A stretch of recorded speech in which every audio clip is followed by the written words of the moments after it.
Volk Spielin! Ahoy there, Volk Spielin here, and welcome back to Stardew Valley and another episode of Volk Spielin. So today I'm just going to go over channel update, and then I want to talk about something that's kind of near and dear to me. Channel updates.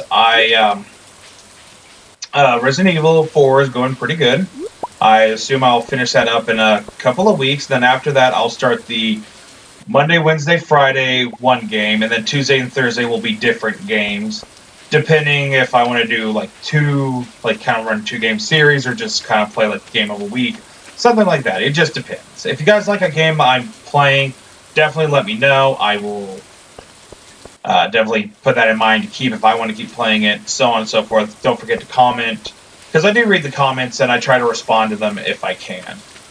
And as for my stream, I definitely want to get back into it, but I've had some stuff going on in my personal life, and that's kind of been hindering me and causing me some issues.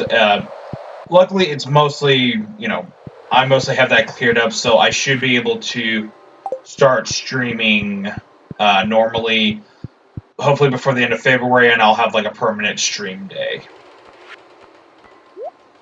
Alright, so that's about it I have for that. I guess the next part I want to talk about is the entire reason why I want to talk about the video today. So, I made a post last week on my Twitter, and if you want to follow me, my Twitter will be in my link.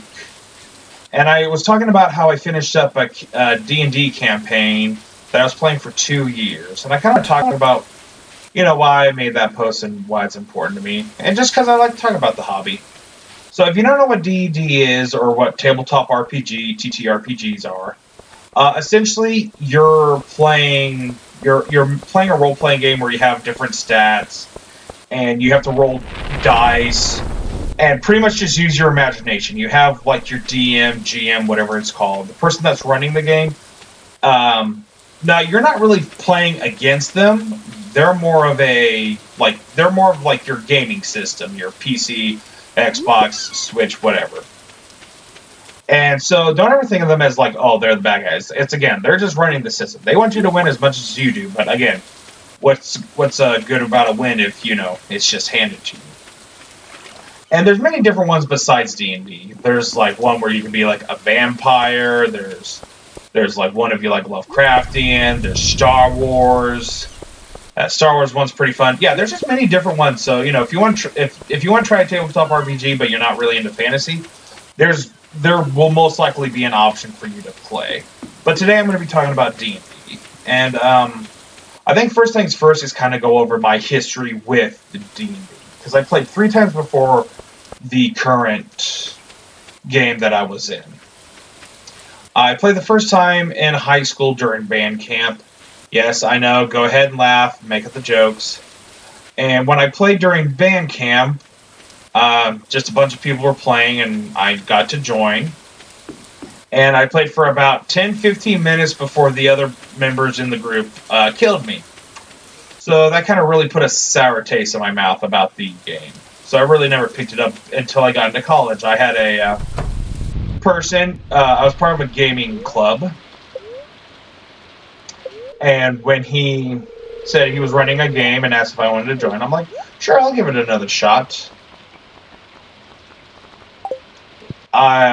So I gave another shot with him, and it was very mechanical in his gameplay when he played. And there's nothing wrong with that. I did enjoy it. I thought it was fun. But it was just very mechanical. And then I had some of my friends in real life, they wanted to play. They wanted to play D&D, and since I kind of had experience with it, I got to be the DM. But we only really played for like 1 or 2 sessions, and then we were never able to meet up because of schedules, and it kind of fell apart. And that was the end of my, tabletop RPG play. Until I had a friend of mine, which I knew him for over 20 years. He's my oldest and best friend.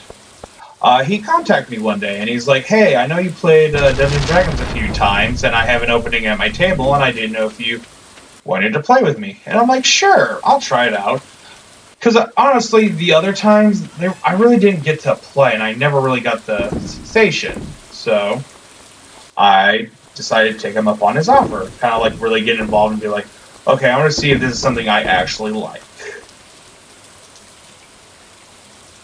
I need the stones and the wood. Sorry, I'm just doing some thinking.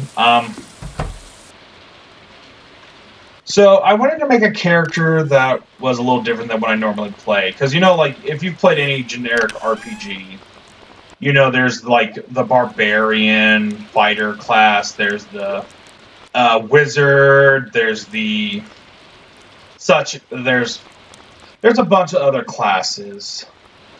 I'm just trying to think of some, but yeah, like the wizard, rogue, etc. And I didn't want to play any of those typical things, and I didn't want to do like tanking or healing. Luckily, we already had people who were doing that, so that was kind of a nice fit. And so I decided I wanted to try something called a warlock. And so I made a dragonborn warlock, which, if you don't know what a dragonborn is, they're pretty much just like humanoid dragons, I guess is the best way to describe it. And then warlocks, they're like wizards, they're a spell casting class, but one major thing that differs them from wizards is they don't get as many spell slots, so they can't do spells as fast, but they do regain them quicker. And instead of learning like a wizard does from books and studies, warlocks make a pact with a patron. Now, this patron could be anything, ranging from like the devil, an angel, or in my case, it was Lovecraftian horror, like Crawling Chaos, Nullopatha, I believe that's how you pronounce his name. I'm horrible at pronunciation. And I'm like, okay, because, you know, I like the Lovecraftian thing, and I was also kind of nervous, because, again, the only people I knew in the dude's group was my friend, the dude, and his girlfriend, and that's all I really knew in the group. So I was kind of worried about playing with them.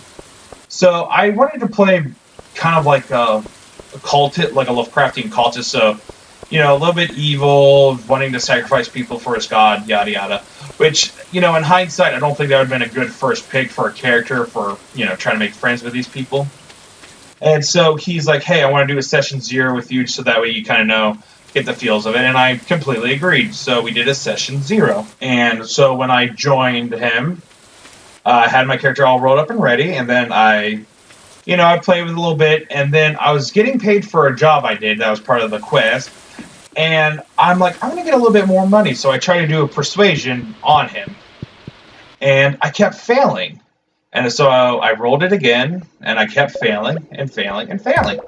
And honest part was, I was kind of really laughing at that. I'm like, why am I trying so hard with that? And then I kind of realized something. This is kind of like something in his character now, that he's, instead of him being very like power hungry when I was sacrificed, he's just a really greedy dragonborn. And so I kind of played with that, and it's just really hilarious, because that's the other thing really cool about like tabletop RPGs. You get to really like invest or create the character for this game.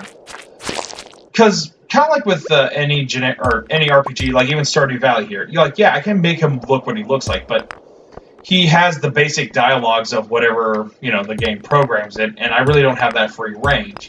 Even in something like Mass Effect or Dragon Age or something like that, your endings are pretty much determined. Some will do have multiple endings, but still, they're just kind of preset. In like a D&D setting, in tabletop RPG setting, you're very much way more open to have different results. And so that's something I guess I really liked, was that you have very much different results. Anywho, getting back to Jithir, which, you know, that's my character's name. I actually got introduced to the group at that, and I'm not going to go too much into the detail of the game, but the game was pretty much about us stopping a cult that was trying to bring, like, a demonic army into our world. That's the summary of it. If you want me to go into greater details, let me know in the comments. I'll make it another video, but I kind of want to just do a summary of it. So again, that was the summary of it, and I kind of really got really close to these people, and it got me to thinking something. Now, there's a channel. I think it's Zee Bradshaw or something. I'll put a link to his channel. He had a video up, but he might have taken it down or something else. I don't know what happened. I'll have this, because I know some of his videos went missing. But he talks about something called the secret level of play. And that's something I really like. And it's this idea that, you know, you have all these heroes. you play all these heroes. And then, sorry about that, I didn't want the bug to overhear us, or, drown us out. Anywho, the thing that I think is cool is that there's a level of play that is not really, like, talked about in the book, but I think it's something very important and why people like D&D. I agree with Zee. If I can find the video, I'll put a link. If not, I'll just link his channel. But it's when you're regaling the story, because, yeah, I can always start off like, oh, yeah, Jathir, he ran into the burning building and started saving the people. But there'll be a point where you'll just kind of be like, yeah, and then I fought off the dragon and I saved the person from falling off the edge.